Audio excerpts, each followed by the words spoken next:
I'm an advocate of a student who doesn't have the power at his institution. PWI, HBCU, black, white, Puerto Rican, it don't matter. I'm an advocate.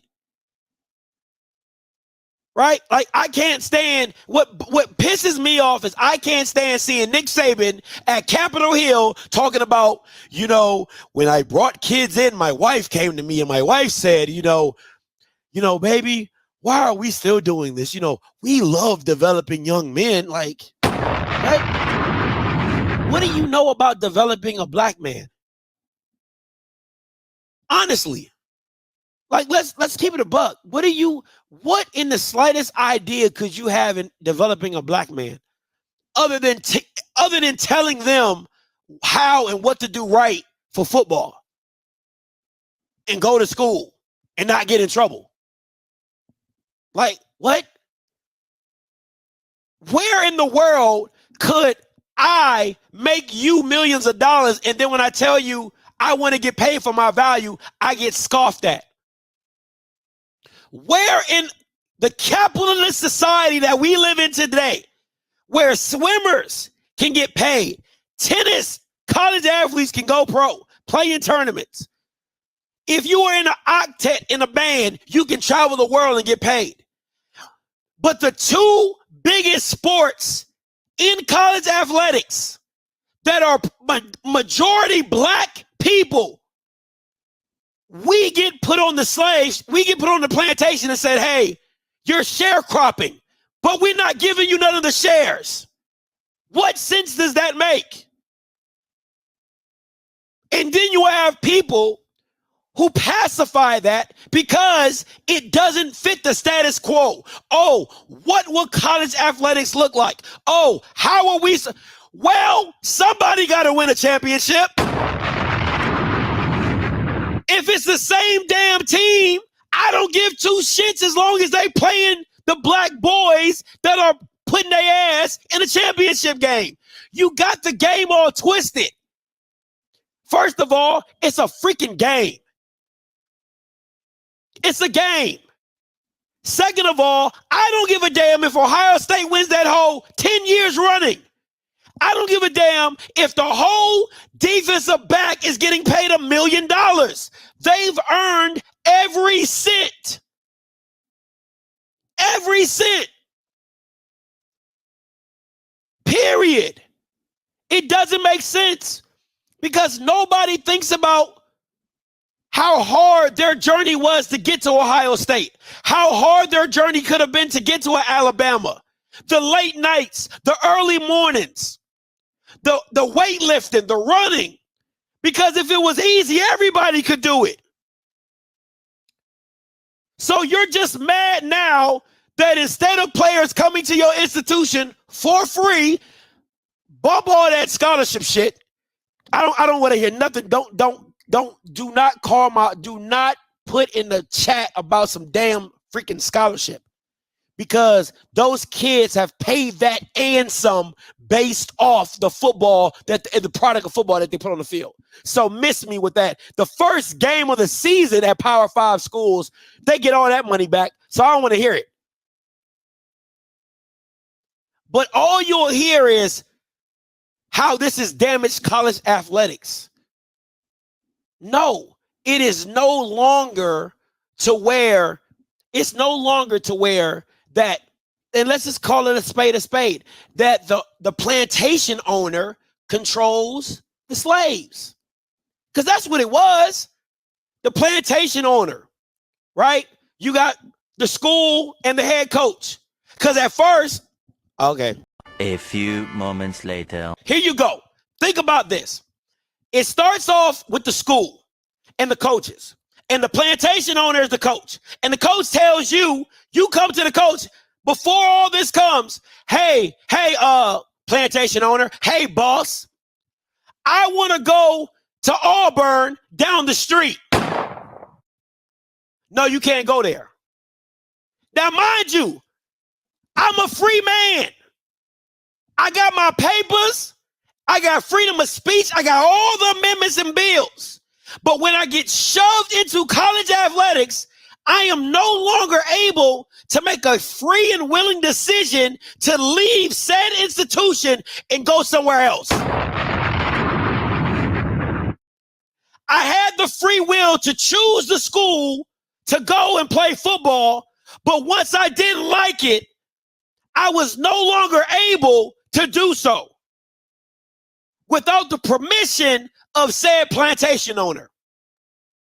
Okay, let's continue. So then they install the transfer portal. So now it's a wild, wild west. Kids just upping and leaving and going as they must. You do it every day at your job. You at a job right now on Indeed looking at your new job. Let's not play this game like that is not life. And I'm going to always say this.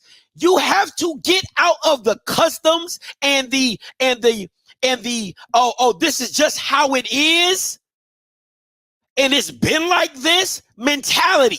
Because if you look at the real world, it never goes down like that.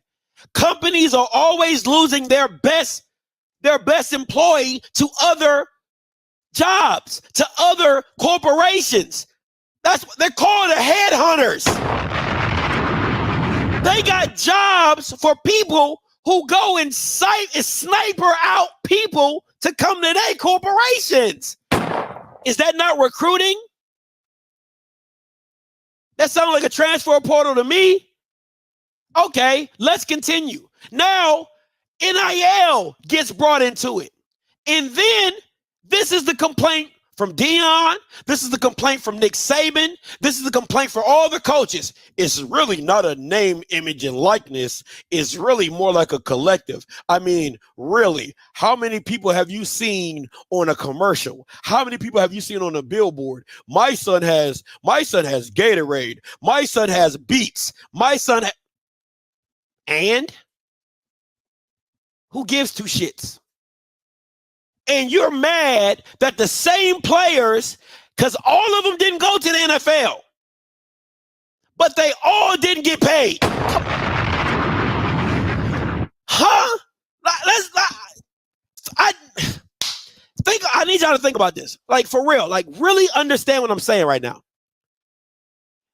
All the kids did not go to the NFL that you coached, but 90% of the kids in your career had never made a dime off playing the sport that made you millions.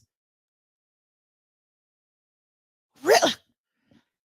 And you don't see nothing wrong with that, but you're supposed to be the advocate for doing it better for NIL? Sit your white ass down. Sit your white ass down. And I would tell anybody, that's Dion included, sit your dumb ass down. You a millionaire complaining about collectives paying to get players. Now, let me be very clear. And we all understand, if Dion was able to have a collective of money to pay for players, he would. You know why? Because not everybody can go to the NFL, and he will sell you a dream. Oh, you know, I'm not worried about the NIL. I'm worried about the NFL. Not everybody going to the NFL. You might have 3 players on your own Colorado team that might go to the NFL. What about the other 60 Bamas who ain't going? They don't deserve to get paid. No, I do not have a problem with kids sitting in front of coaches and saying, how much can you pay me? Because that's what the same thing them coaches do when they go to the schools. You don't think Lincoln Riley, when he was leaving Oklahoma, sat down with USA and said, how much can you pay me to leave? You don't think Brian Kelly sat down with LSU and said, how much can you pay me to leave? To come to your institution?